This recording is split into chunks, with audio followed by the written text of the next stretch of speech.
As you certainly know, tomorrow is Martin Luther King Jr. Day.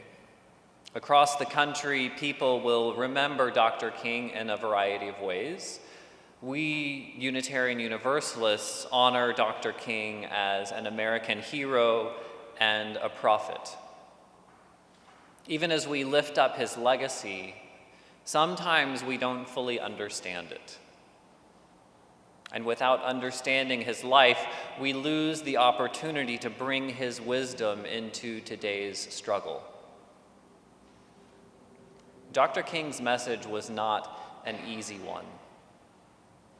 He was seen as an incredible threat to white America. And before he died, the more politically aggressive liberal community was beginning to turn their backs on him as well. His vision was truly radical. It didn't sit well with a lot of people. In fact, it may not sit well with you. And it's okay to disagree. Part of my goal today is for each of us individually to know how we will hold on to King's legacy. He was without a doubt an important historical figure. Not everyone agrees with his tactics, though. Not everyone agrees with his theology. Not everyone agrees with his melding of an anti-racist, anti-poverty, domestic and international movement. Not everyone agrees with Dr. King. I want you to decide for yourself if you do. Among the many things that sometimes get ignored about Dr. King is his academic passion. That's my very nice way of saying that he was a theology geek. His father, Martin Luther King Sr., wanted his son to join him as a co-pastor at the thriving Ebenezer Baptist Church, but King Jr. was on fire with the diverse ideas of liberal theology of his time. His dad thought that more academic work would draw him away from his Black Baptist roots. But eventually, he accepted his son's academic passion and helped pay for his doctorate. To understand his philosophy and his challenge to us, I want to dive a little bit into his theology.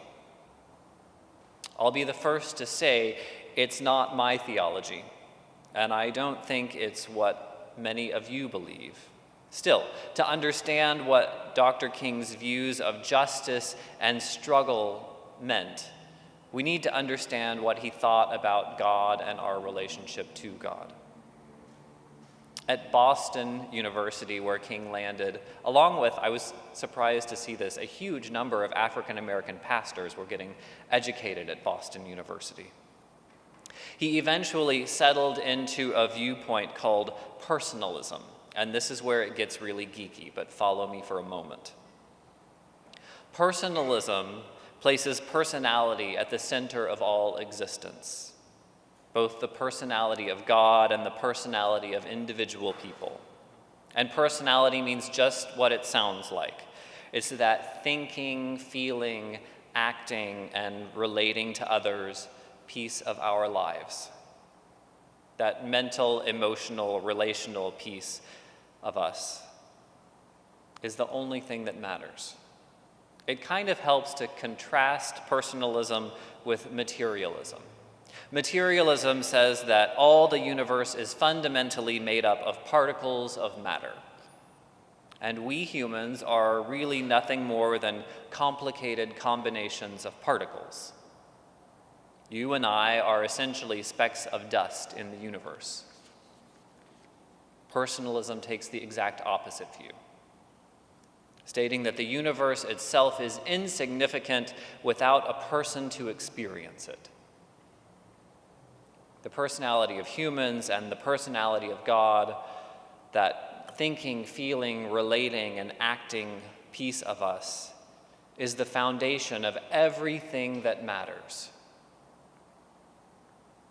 For King, that meant that God had a personality, a thinking, feeling, decision-making personality. He thought that God had to have that in order to be good. After all, without some intelligence and action, nothing can be morally good. It just is, like a rock or a gust of wind. He also thought personality was necessary if we were going to have a relationship with God, because only personalities can care about each other. Only personalities know and love each other. To know, care, and love, God must have a personality. And I know this conscious thinking, feeling, decision-making God is a little uncomfortable for us Unitarian Universalists sometimes. But here is where King's theology becomes dramatically similar to our own. He believed that we humans are created in the image of God, and human personality, like divine personality, is inherently sacred. It is the stuff that really matters. He said, there must be a recognition of the sacredness of human personality. Deeply rooted in our political and religious heritage is the conviction that every man is an heir to a legacy of dignity and worth. I want to repeat that. Deeply rooted in our political and religious heritage is the conviction that every person is an heir to a legacy of dignity and worth. This sacred personality is the foundation of everything that matters, and it's the foundation that King lived his life by. You've almost certainly heard me use the phrase beloved community before. It comes up a lot in our UU circles. That was the name that King used to describe the society that we hoped to build. It was a vision for the world that we could create together. And it's not just a vision of justice. It's a vision of mutual respect and love. It's an embodiment of that recognition of the worth and dignity that resides in every person. Of course, King fought against segregation because he knew that his black sisters and brothers were every bit as sacred as his white brothers. And as he fought for justice, he refused to abandon hope for his white neighbors in the process. He refused to dehumanize them or hurt them in any way. This is the piece of King's message that his younger and more militant allies could not swallow. It's a piece that many of us in this room don't agree with. Even those of us who do agree find it hard to practice. King insisted on loving our adversaries with no exceptions. He said, we cannot solve this problem through retaliatory violence. We must meet violence with nonviolence. Remember the words of Jesus, he who lives by the sword will perish by the sword. We must love our white brothers no matter what they do to us. We must make them know that we love them. Jesus still cries out in words that echo across the centuries, love your enemies, bless them that curse you, pray for them that despitefully use you. This is what we must live by. We must meet hate with love. If we are going to celebrate Dr. King, as most of us are inclined to do, we have to take seriously what he stood for. Both his political action and his religious belief that insisted on loving each and every person. That's incredibly hard. I'm not insisting that we do it personally or perfectly. No one is perfectly loving. But if we're going to praise Dr. King and his legacy, then we must let go of hating people. You can hate the evil of racism. You can hate sexism, you can hate xenophobia, you can hate the disease of narcissism, but you cannot claim to be a disciple of Dr. Martin Luther King and hate Donald Trump or any other person. His belief is actually quite simple. It's just very hard to live by. He was a fundamentalist for love. It wasn't an easygoing, compliant love. It was a love that aimed to deliver us all from the selfishness and short-sightedness that lingers in every one of our hearts, regardless of the color of our skin or our political party. What always struck me about Dr. King was his integrity of his actions and beliefs. And I don't mean that they were morally upstanding, I mean that the philosophy and the action fit together, like geometry. In King's view, there was no way around the worth and dignity of every person. Either you believe it and live it, or you don't. His political action and his religious beliefs fit together.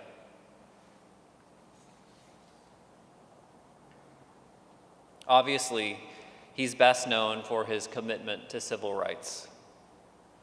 But rights for African Americans was just too small of a vision for him.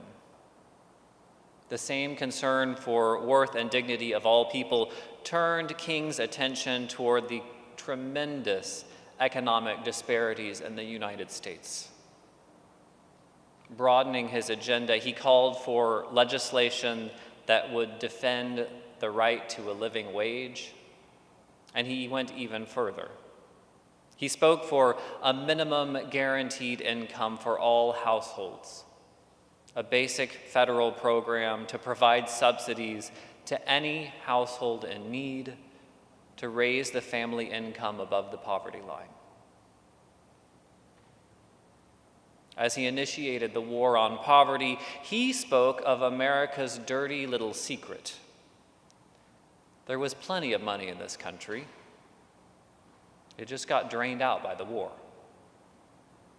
King said, "I knew that America could never invest the necessary funds or energies in rehabilitating its poor, so long as Vietnam continued to draw men and skills and money like some demonic, destructive suction tube."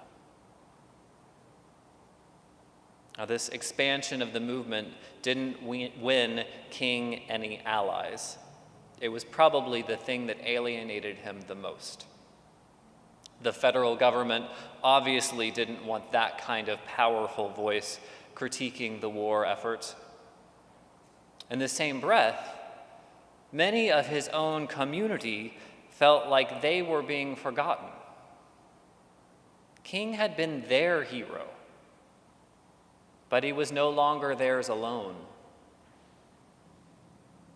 King said, "I could never raise my voice against the violence and oppression in the ghettos without having first spoken clearly to the greatest purveyor of violence in the world today, my own government." For a man whose message is actually quite simple, King continues to be tragically misremembered and misunderstood. That misunderstanding has shaped into the way we accept or don't accept the struggle for justice and efforts on the streets. In the summer of 2016, protesters took to the street around the country, condemning police brutality and proclaiming that Black Lives Matter. And the demonstrations did not stop. Athletes have taken a knee in what to me seems like the gentlest form of protest imaginable. And women and their feminist allies took to the streets in record-breaking numbers. It's been a busy couple of years. Occasionally, these protests are criticized as too disruptive or too unruly. And sometimes, the misremembering of Dr. King is used to muzzle the struggle for justice. In a press conference, the mayor of Atlanta stated, "Dr. King would never take over a freeway." Do we not remember one of his most powerful moments, the march from Selma to Montgomery? The ones that entailed several hundred people walking down a highway, crossing a bridge, blocking cars from being able to drive on it. The Reverend Dr. Martin Luther King Jr. was a radical. He was called the most dangerous man in America by the FBI, and by the time he died, he had an FBI file of 17,000 pages. I will not allow Dr. King to be misremembered as a complacent, obedient pastor. We can't allow his legacy to be used to discredit the brave activists of today, the ones that take to the streets, the ones who are also fundamentalists, insisting on honoring the worth and dignity of every person. I think we can all agree that Dr. King calls us to resist. The challenge I want to leave with you today is perhaps a more difficult one. It's that Dr. King also called us to love. He said, "We must love our white brothers no matter what they do to us. We must make them know that we love them." I know it's hard to love our adversaries. Believe me, I know. But I'm willing to bet none of us have been chased by an angry mob. We haven't been beaten or had our house bombed to scare us into silence. I don't mean to dismiss the racism and sexism that comes out of Washington. It's deadly. I believe that King's vision of beloved community and his method of radical love is a powerful form of resistance. Perhaps you embrace a different method, a different way of confronting your adversary. That's up to you to decide. But please do not invoke the legacy of Dr. Martin Luther King for any struggle that accepts anything less than justice and isn't anchored in radical love. Amen.